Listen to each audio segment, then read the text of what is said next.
All right, welcome back, ladies and gentlemen. We are diving into chapter 5 in our curriculum, and that is involving triangles. Yes, triangles on triangles on triangles, and some more triangles will be coming our way this chapter. Today, in this video, we're going to be focusing on specifically how do we classify triangles by both their sides and by their angles. So how can we classify them both by their sides and by their angles? So we're going to be focusing on our success criteria in classifying here and classifying both on a coordinate plane. Let's start with an example first and foremost. Now, if you're following along on the packet that I've given you, you have a slide that comes before this, but I want to kind of just talk in general of what we have here. So let's think about this. The current triangle that we have, this red outlined one, what are some of the characteristics that we notice? Well, off the bat, we see that we have two congruent segments, all right? Two congruent segments. And also, what does that mean for the angles? Now, this is something we'll get to a little bit later, but when these are two congruent segments, what does that mean for the angles? Well, hopefully you realize that if there's two congruent segments, then there must be two congruent angles as well. So we would have an angle being congruent here and a congruent angle here, and they would be congruent base angles. But what does it mean for classifying? Well, when we have two congruent sides of a triangle, that is when we have an isosceles triangle. We have two congruent sides of a triangle, we have an isosceles triangle. So then how will we go ahead and identify it by its angles? Well, when we're identifying it by its angles, we want to look and see what all of these angles represent. Well, I can clearly see that every single one of these angles will in fact be less than 90 degrees. And so when they are less than 90 degrees, all of those angles, of course, are acute. And so since this is all acute angles and two sides are congruent, we would call this an acute isosceles triangle or an isosceles acute triangle. The acute isosceles sounds a little bit more grammatically correct. Acute isosceles triangle. That's how we go ahead and name them from that specific context. What about other possibilities for what we can name our triangles with? All right, well, we can always name and classify triangles by both sides and angles.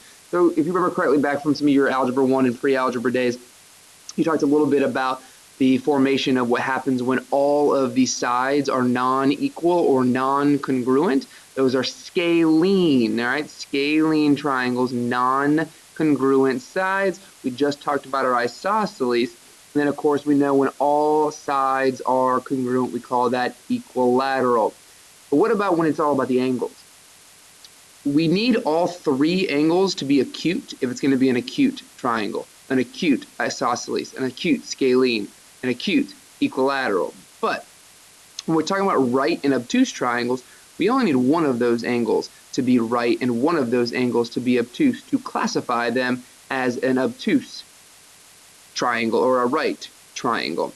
So in this particular example here, the best way to classify this is you can see that all of these angles and sides are different than one another. And this angle here is our obtuse angle because it clearly is bigger than 90 degrees. And so we consider this an obtuse scalene triangle here. And then last but not least, we call them equiangular. When you have an equilateral triangle, you also get an equiangular triangle as well. And think about it. If all of these angles are congruent, equiangular triangles actually have angles that equal what? Well, if you remember correctly, all triangles have to add up to 180 degrees, and we'll talk about that here later in this chapter as well. But if they're all 180 degrees, each angle ends up being 60 degrees. So that's super important. That's going to be an easy kind of reminder and a good resource for you to always be able to quickly identify when you're solving problems later down the road. Let's do one more example in this video in which we look at a coordinate plane as a means to classify a triangle.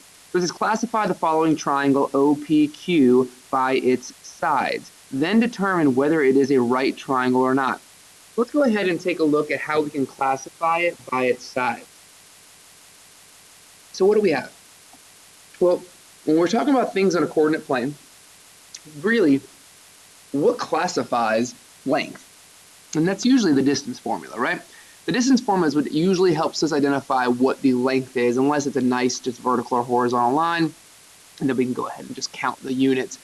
But when we're talking about non-vertical, non-horizontal lines, we'll go ahead and utilize our distance formula to classify each of these segments and give them some values. Because what ends up happening? If all of these end up being different, then it's scalene. If two of them end up being the same, isosceles. If all of them end up being the same, which clearly they're not going to be in this case, then it would be equilateral. So let's go ahead and find the distance from P to Q. PQ. But don't forget, guys, our distance formula is the square root. I'm going to call this x1. I'm going to call that y1. Remember, it doesn't matter as long as you stay consistent. And we'll call that y2. And so in this case, we want to go from -1 minus 6 squared plus 2 minus 3 squared. So PQ has a square root of -1 minus 6 is a -7. 7 squared is 49. And 2 minus 3 is a -1. -1 squared is a +1. So that is the square root of 50. Square root of 50 simplifies on down. Remember, square root of 50 looks a lot like 25 times 2. 25 is chosen because it's my highest perfect square factor. I take the square root of 25, which is 5. I get 5 root 2. All right, let's do the exact same concept now. We'll use two other of our points. All right. And I have no idea why it just turns to black, but that's okay. So now let's go ahead and find the value from P to O. P to O, using our distance formula, center at the vertex of the origin. So we'll go ahead and make O 0, 0, my x2 and my y2. So I have 0 and minus a -1, +1 squared, plus 0 minus 2 squared. 1 squared is 1, and -2 squared is a +4. So that is the square root of 5. So I'm going to leave it just as that. And then last but not least, we have from O to Q. From O to Q, again, I'm going to make Q my x2. So I have 6 minus 0 squared. And from my y2 here, 3 minus 0 squared. So plus 3 minus 0 squared. So the square root of 6 squared is 36. 3 squared is 9. So that ends up being the square root of 45. 9 is my highest perfect square factor. So I will take the square root of 9 and I get 3 root 5. So let's go ahead and put these onto our coordinate plane just so we know. So from P to Q, we have 5 root 2. We have 3 root 5 and root 5. So what do we notice? Hopefully we can identify that all of those are different values. So far it's a scalene triangle. So far it's a scalene triangle. Now I'm going to erase all of the distance formula stuff for now. And right now, by its sides, I can classify it as a scalene triangle. That answers half the problem. The other half of the problem says, hey, what about it being right? Is it a right triangle? Well, how am I going to know that? Well, think about what we know about right triangles or right angles on a coordinate plane. What forms a right angle on a coordinate plane? Think about it. What happens on our x and y axis? All of these boxes right here on our x and y axis, that is a right angle, is it not? And that's because the y-axis and the x-axis are perpendicular. So we're trying to identify if any of these lines are perpendicular to one another. Now, my best bet for you guys is to identify which one looks like it could be. Like from here to here, I would say PO and OQ, if there's going to be one that's perpendicular, it kind of looks like it's probably going to be this one. So I would test that one. Now the question is, how do we test for perpendicular? Slope, slope, and slope. Remember, opposite reciprocal slopes show perpendicular lines. Opposite reciprocal slopes show perpendicular lines.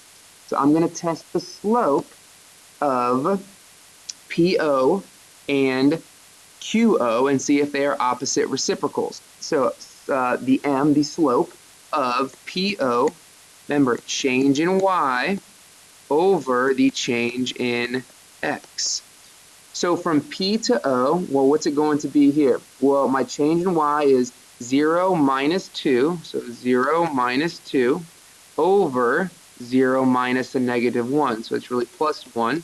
So negative 2 over 1 is a negative 2 for that slope. So now we test from Q to O and what the slope of Q to O is. So the slope M of QO, we have 3 minus 0 for the change in Y, so 3 minus 0, and 6 minus 0. So what do we end up getting?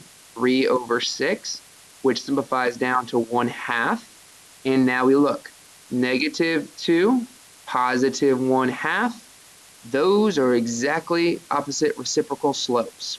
So to finish up the question and to answer it, honestly, when it's all said and done, we want to go ahead and say, hey, we know none of the sides are congruent. So this is a right scalene triangle or a scalene right triangle.